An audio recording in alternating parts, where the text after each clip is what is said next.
التاريخ فيه لحظات مظلمة، لحظات يتبدل فيها الهدوء إلى فوضى، والأمان إلى خوف، والحياة إلى موت.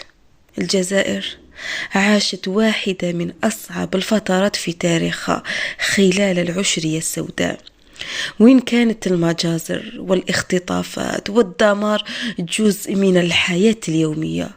ناس أبرياء راحوا ضحية، الناس همجية ما ترحمش، وعائلات كاملة تمسحت من الوجود في ظرف ليلة واحدة.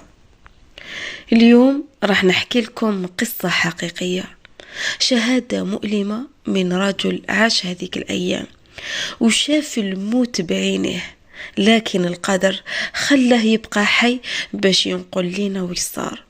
قصة عن ليلة دموية، عن عائلة عاشت الرعب، وعن رجل فقد كل شيء في لحظات. أنا عبد القادر، كنت نخدم في الفلاحة، عايش حياتي كيما أي فلاح جزائري. عندي زوجتي فاطمة، وولادي آمين 10 سنوات، سالم 7 سنوات، وحياة 3 سنوات. كنا نعيش في سلام حتى جاءت ليلة 29 أوت 1997 اللي فرقت بيني وبين أعز الناس. في ذاك النهار كنت حاس بروحي مقلق، ما كانش عندي سبب، لكن قلبي كان مصير. في العصر قعدت مع جيراني عند باب الدار نحكوا على الأخبار. قالوا باللي الجماعات المسلحة قربت بزاف، وأنه لازم ناخذ حذرنا. لكن الحقيقة ما كنتش نتوقع باللي الليلة راح تكون الأخيرة في حياتهم. كي دخلت للدار كنت نشوف ولادي يلعبوا قدام العتبة. ضحكت وقلت لهم ادخلوا يا وليداتي، الليل راهو قريب. لكن آمين قال لي بابا علاش دايما تخوف فينا، وش صرا؟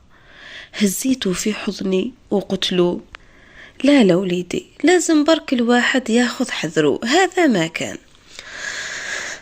يا آمين، يا وليدي، لو كنت نعرف باللي ما راحش تشوف الصباح.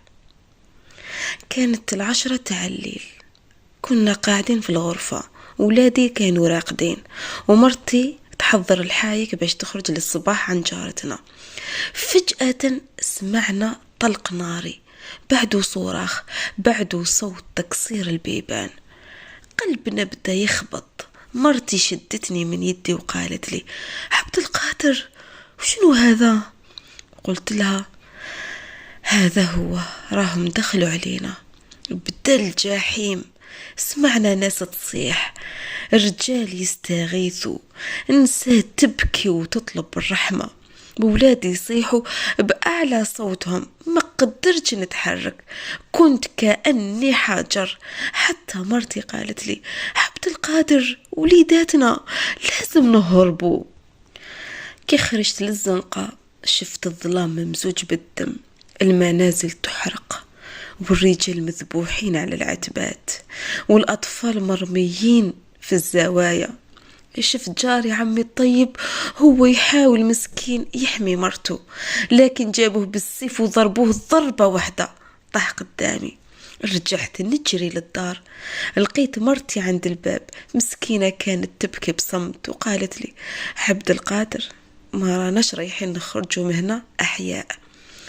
قلت لها سكتي فاطمة، راح نلقاو حل. لكن قبل ما نكمل كلامي سمعنا الباب يتكسر. دخلوا 3 رجال مسلحين، عيونهم حمراء كالوحوش.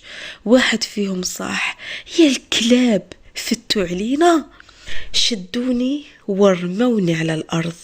شافوا مرتي وولادي، وواحد فيهم قال اقتلوا الرجال وخليوا النساء يتعذبوا. حاولت النوض، لكن ضربني بظهر الكلاشينكوف على وجهي، حسيت الدم كان يسيل. قدامي شفت واحد منهم يجر مرتي مشعرها. صاحت عبد القادر، عبد القادر سلكني، سلكني عبد القادر.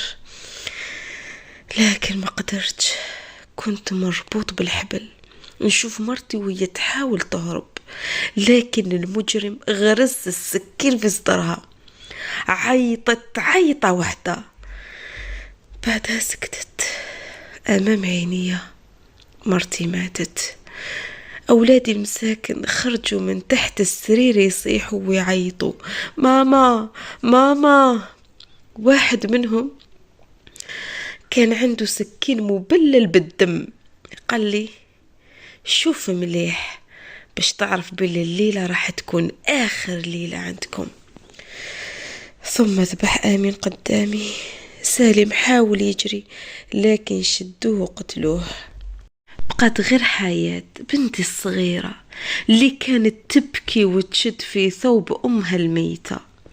واحد فيهم قال: هذه صغيرة، خليها تعيش وتشوف الجحيم. ضربوني مرة أخرى على رأسي وأغمي علي. كيف وقت الشمس كانت طالعة لكن الدنيا ظلام في عيني. قدامي جثث الجيران في كل مكان، الدم في الأرض ورائحة الموت عامرة في الجو. حياة بنتي الصغيرة كانت نايمة جنب أمها الميتة تبكي بصمت.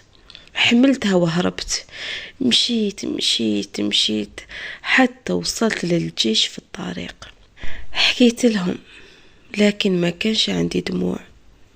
الدموع سالت كامل مع دمي البارح. اليوم وبعد 28 سنة ما زلت نشوفهم في منامي، ما زلت نشوف وجه آمين وهو يعيط: بابا سلكني، بابا بابا. وما قدرت ندير والو.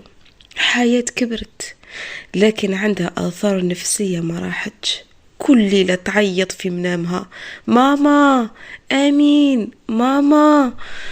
29 أوت 1997، اليوم اللي ما نسيتوش، اليوم اللي تمنيت الموت فيه لكن ربي خلاني نعيش باش نحكيه.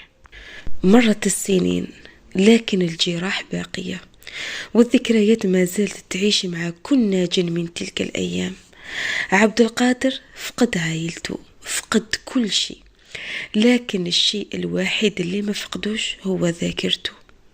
كل ليلة كي غمض عينيه تعاود تتكرر نفس المشاهد، نفس الأصوات، نفس الألم.